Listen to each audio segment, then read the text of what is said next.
Ini sudah agak banyak materi malam hari ini. Kita lanjutkan ke babak terakhir ngaji kita malam ini. Ambil nafas dulu. Yang mau minum-minum, silahkan boleh minum-minum dulu sebentar. Oke. Kita akhiri sesi ini dengan, ini saya ngambil dari mana-mana, tentang kematangan spiritual. Jadi kalau tadi kematangan agama, kita pungkasi dengan kematangan spiritual. Jadi spiritual ini ranahnya lebih ke wilayah batinnya, membereskan diri kita secara spiritual dulu. Orang yang spiritualnya mateng, insya Allah nanti keberagamaannya juga dewasa dan mateng. Dia akan jadi problem solver, bukan lagi troublemaker. Dia akan memberi solusi untuk kehidupan ini dan bukan sumber masalah. Oke, kita mulai. Yang pertama, kematangan spiritual itu dicirikan ketika kita tidak lagi sibuk mengubah orang lain, namun lebih fokus mengubah diri sendiri. Jadi orang yang matang secara spiritual itu perhatian utama dan pertama adalah dirinya sendiri. Saya ini masih kurang, saya ini masih lemah, saya ini masih butuh perbaikan. Nah, ini menunjukkan orang ini sadar dan matang secara spiritual. Tapi ada kan orang yang sebaliknya, sibuknya selalu nembak keluar. Orang itu ilmunya kurang, orang itu belum sadar-sadar, orang itu masih duniawi pikirnya, orang itu masih ambisius, selalu orang lain. Tadi ada ciri-ciri yang saya sebut, orang dewasa, orang macam-macam itu biasanya kan kita terus nembak keluar. Oh berarti orang itu belum dewasa, oh berarti pimpinan yang itu nggak dewasa. Kita selalu sibuk nembak orang lain. Orang yang spiritualitasnya matang itu fokusnya ke dirinya sendiri. Aku sudah dewasa apa belum ya? Aku ini tanggung jawab apa belum ya? Aku ini sadar diri, tahu diri enggak ya? Aku ini sabar atau siap menerima proses apa enggak ya? Dan lain sebagainya. Nah, orang yang lebih sibuk fokus pada perbaikan dirinya itu menunjukkan kematangan spiritual. Loh, apa menasihati orang untuk orang di sekeliling kita tidak penting, Pak? Penting. Tapi pertama-tama bereskan dirimu sendiri dulu. Itu menunjukkan kematangan spiritual. Nah, ciri yang kedua, menerima diri sendiri dan orang lain sebagaimana adanya. Jadi, kalau ini lanjutannya yang tadi ya, kenapa kita tidak harus sibuk dengan orang lain, ya kita terima saja orang lain apa adanya. Kenyataan bahwa orang itu beda-beda ya kita terima. Termasuk menerima diri kita sendiri. Banyak orang yang sukanya memarahi dirinya sendiri, yang kecewa terhadap hidupnya sendiri, sehingga dia selalu mempressure, menekan dirinya. Itu kalau tidak hati-hati nanti dari stres bisa jadi depresi, nanti jadi sakit jiwa. Terimalah dirimu apa adanya, juga orang lain.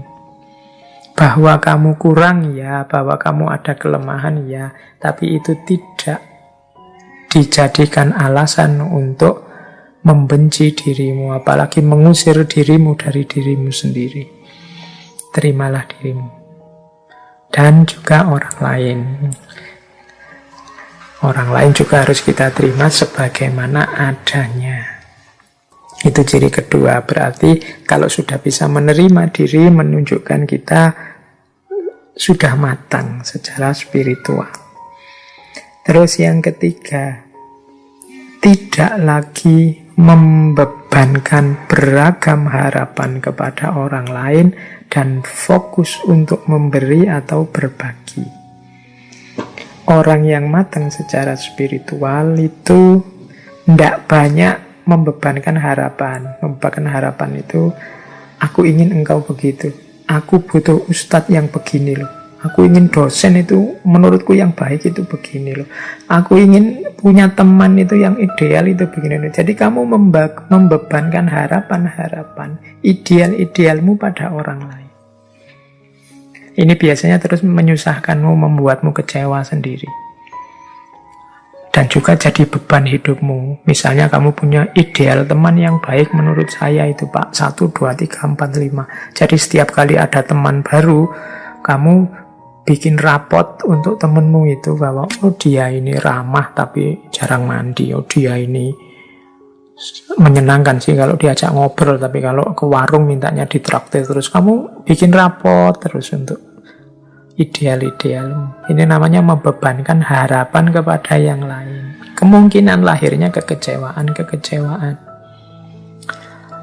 Ya pasangan ideal menurut saya ini Pak. Oh itu alamat nanti kalau kamu punya pasangan, kamu akan bikin rapot tentang pasanganmu.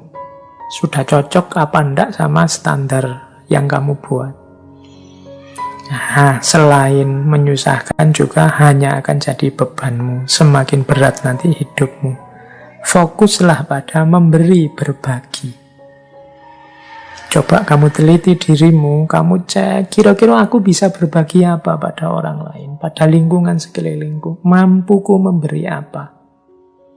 Pak, kalau saya harta tidak punya Pak, saya punyanya tenaga, ya sudah, sumbangkan tenagamu untuk kebaikan orang lain. Pak, saya punyanya yo hanya ilmu yang sedikit-sedikit ini Pak, hanya ngaji Iqra itu loh Pak, saya bisanya. Ya, sumbangkan kemampuanmu ngaji Iqra itu, berbagilah kemampuan ngaji Iqra bagi yang belum bisa ngaji Iqra. Jadi sibuklah dengan apa yang bisa kamu berikan pada orang lain, bukan pada apa yang kamu inginkan dari orang lain. Nah ini orang yang semacam ini kategorinya berarti dia sudah matang secara spiritual. Jadi yang dia pikir hanya memberi dan berbagi pada yang lain, bukan mengharapkan, meminta pada yang lain. Ini mengurangi beban hidup dan juga efek kecewa dan susah dalam hidup. Kemudian yang keempat, orang yang matang secara spiritual itu mengerti bahwa apapun yang ditanam itulah yang dituai. Apapun yang dilakukan itulah yang dinikmati. Jadi ini rumusnya orang hidup itu famay ya'mal mithqala dzarratin khairan yarah wa may ya'mal mithqala dzarratin syarran yarah. Sekecil apapun kebaikan akan kita nikmati hasilnya, sekecil apapun kejelekan akan kita nikmati juga efeknya. Orang yang matang secara spiritual ngerti benar rumus ini, makanya dia hati-hati. Jangan sampai melakukan kesalahan sekecil apapun, eman-eman nanti dengan panennya. Jadi itu ciri kematangan yang keempat. Jadikan ini rumus hidup. Apapun yang dilakukan akan dinikmati hasilnya. Karena hari ini kan kadang-kadang kita meremehkan tindakan-tindakan kecil yang menurut kita seandainya dosa itu ya dosa-dosa kecil. Alah Pak, cuma ngomong kotor jorok sedikit aja, enggak masalah lah. Yang lain efeknya keakraban yang muncul jadi luar biasa Pak, ya enggak masalah. Yo memang sih kalau kamu lihat efek keakrabannya jadi luar biasa, tapi bisa enggak kamu menjalin keakraban tidak dengan yang itu, yang kamu anggap dosa tapi kecil itu. Buat nyari yang enggak ada dosanya. Kenapa? Karena sekecil apapun kekeliruan, kesalahan akan kamu nikmati, akan kamu panen hasilnya. Alah Pak, nanti tobat juga selesainya. Tobat urusan yang vertikal. Yang horizontal kadang-kadang tidak tersangka-sangka. Ada, kalau dalam bahasa Hindu ada karma palanya. Jadi ada hukum timbal baliknya. Makanya penting bagi kita untuk hati-hati. Orang yang sudah matang secara spiritual biasanya ini sudah otomatis. Yang kelima, orang yang matang spiritual itu tidak sibuk memamerkan kepada dunia betapa diri ini benar atau baik. Nah, ini mungkin agak berat ya kalau kita hari ini. Hari ini kita dunia pencitraan, dunia medsos, Twitter, Instagram, Facebook, itu kan dunia pamer. Jadi hari ini kita tidak cukup jadi orang baik, tapi juga ingin dikenal sebagai orang baik, bahkan ingin viral sebagai orang baik. Itu sebenarnya secara tidak sadar kita membebani diri dengan 3 hal sekaligus yang berat. Menjalankan kebaikan itu ya sudah berat, tapi kita nambah beban lagi memamerkan kebaikan. Oh, ini tambah beban lagi, ingin menunjukkan. Itu pun kita masih membebani lagi, harus viral ini, harus banyak yang nge-like, banyak yang nonton, memviralkan kebaikan. Kamu capek-capek, tolong di-share ya, tolong ditunjukkan ke sana ya, tolong. Wis, harusnya bebannya cuma 1, melakukan kebaikan saja, kamu nambah jadi 3. Ya sudah. Tidak cerdas, tidak matang secara spiritual. Itu kalau versi ini loh ya, nanti saya jangan dimarahi. Saya cuma mengikuti teori ini. Betapapun memang memamerkan kebaikan itu bukan sesuatu yang positif. Bahwa orang melihat kebaikan yang engkau lakukan tidak masalah. Bahwa orang tahu engkau melakukan kebaikan tidak masalah, tapi jangan secara sengaja memamerkan kebaikan, menunjukkan kepada orang lain bahwa kamu sudah melakukan kebaikan. Tapi saya niatnya, Pak, agar orang lain niru saya. Yo, alhamdulillah kamu kalau bisa niat seperti itu, tapi biasanya menato niat itu rumitnya luar biasa.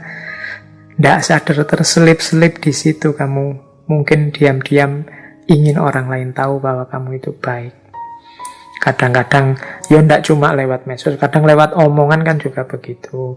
Tidak ada apa-apa, ngomong biasa-biasa, tiba-tiba kamu nambahi, oh waktu saya di Singapura dulu, waktu saya ketemu Menteri anu dulu, oh waktu kamu mamer-mamer jasamu, mamer-mamer kehebatanmu.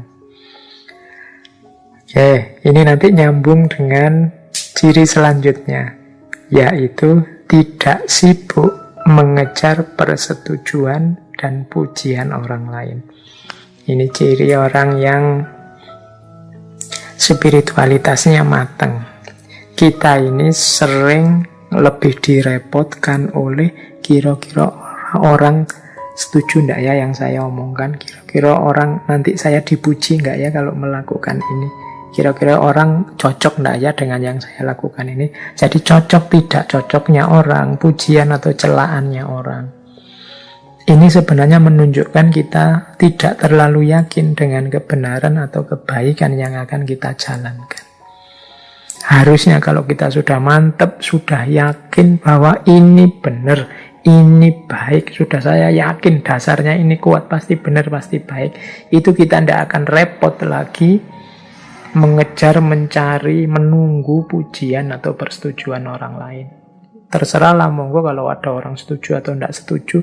Orang mau mencela juga tidak apa-apa, tapi saya yakin ini adalah benar dan baik. Nah, ini menunjukkan orang sudah matang secara spiritual.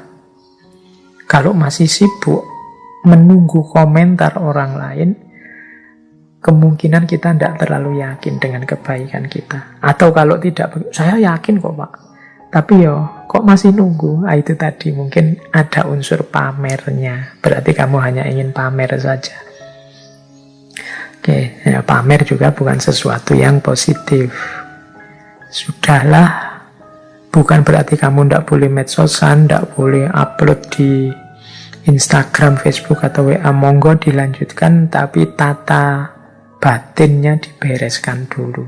Semoga engkau tidak sibuk memamerkan kebaikanmu dan juga tidak sibuk mengejar persetujuan dan pujian orang lain.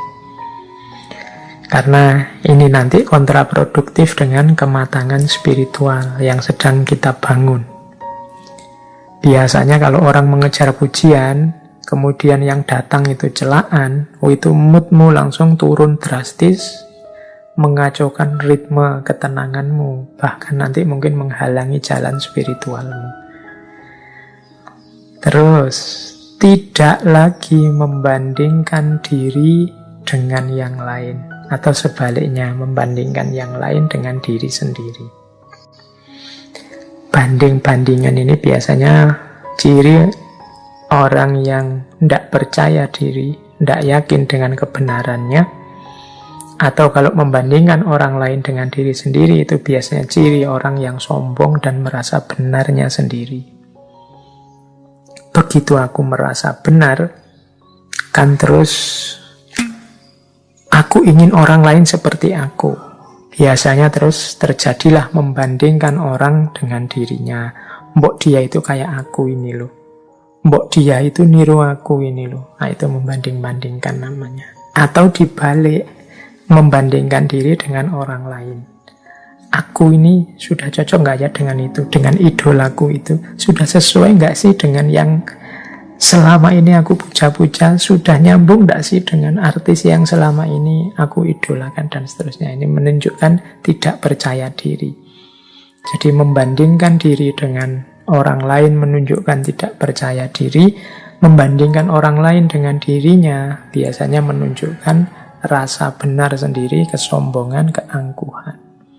Ini juga jangan dilakukan. Orang yang sudah tidak sibuk lagi dengan perbandingan-perbandingan menunjukkan dia sudah matang secara spiritual.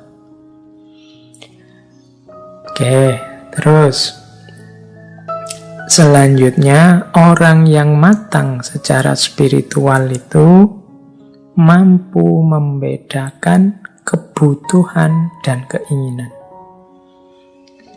Dan selanjutnya mampu mengontrol keinginan. Jadi dalam hidup ini kita ini sering rancu antara kebutuhan dan keinginan. Makan itu kebutuhan, tapi nyari restoran mewah itu keinginan. Jadi minum itu kebutuhan, tapi harus merek minum tertentu itu keinginan. Mencari ilmu itu kebutuhan, tapi harus di kampus ini, atau harus lewat ustadz ini, atau harus lewat organisasi ini, itu keinginan. Jadi bedakan dulu deh, mana kebutuhan, mana keinginan. Bukan berarti tidak boleh keinginan ini, tapi keinginan ini dikontrol. Kalau keinginannya yang baik-baik kan tidak masalah, yang mendukung kebutuhan. Saya Pak ingin makan. Nah, makan ini kebutuhan. Dan saya kok kebetulan idolanya angkringan, maka saya ke angkringan. Tidak masalah. Tidak ada jeleknya toh Pak ke angkringan. Oke. Tapi mungkin ada keinginanmu yang tidak nyambung. Pak, saya ingin makan, tapi saya kok ingin makan di restoran itu ya, yang satu porsinya 1 jutaan itu. Nah, misalnya. Lah terus uangmu berapa? Modalmu berapa? Itu kan penting. Kalau memang tidak seimbang antara sekali makan dengan hidupmu sehari-hari, ya keinginanmu yang dikontrol. Jadi bedakan kebutuhan dan keinginan. Pak, saya ini butuh hiburan Pak. Hari ini kan semua punya HP, jadi saya mau beli HP. Boleh. Berarti HP-mu itu kebutuhanmu. Nah, sekarang keinginan. Kamu ingin beli HP yang apa? Kamu ingin HP yang speknya seperti apa? Nah, itu harus dikontrol. Disesuaikan dengan modalnya, disesuaikan dengan tingkat kebutuhannya. Kamu butuh untuk komunikasi, apa butuh untuk main game, atau bahkan itu nanti disesuaikan dengan keinginannya. Modalmu berapa? Uangmu berapa? Dan seterusnya. Nah, ini mudahnya kemampuan untuk membedakan kebutuhan dan keinginan. Bukan berarti tidak boleh orang menginginkan sesuatu, tapi kemampuan mengontrol keinginan itu nanti salah satu bukti kematangan spiritual. Tidak semua keinginan kita harus terpenuhi karena kita ini manusia. Ada keinginan yang bisa dipenuhi, ada yang tidak. Bahkan ada keinginan yang pantas untuk diinginkan, ada yang tidak pantas untuk diinginkan. Tidak pantas dalam arti Yo, belum waktunya, belum saatnya. Rumusnya seperti tadi ya, kita harus sadar diri dan tahu diri sebelum mancang keinginan. Oke, terus yang terakhir, ciri kematangan spiritual itu tidak lagi menggantungkan kebahagiaan kepada hal-hal yang material. Nah, jadi orang yang spiritualitasnya mantap dan matang, itu kebahagiaannya tidak tergantung pada hal-hal di luar dirinya. Saat ini juga, detik ini juga saya bisa bahagia. Apapun yang saya miliki, materi apapun yang nempel pada saya. Itu namanya tidak menggantungkan kebahagiaan kepada hal-hal yang material. Nah, ini bisa dicek lagi di sesi filsafat kebahagiaan. Itu hampir semua tokoh filsafat kebahagiaan yang kita angkat itu tidak lagi menggantungkan kebahagiaan kepada hal-hal yang material. Dan justru itulah cirinya kematangan spiritual.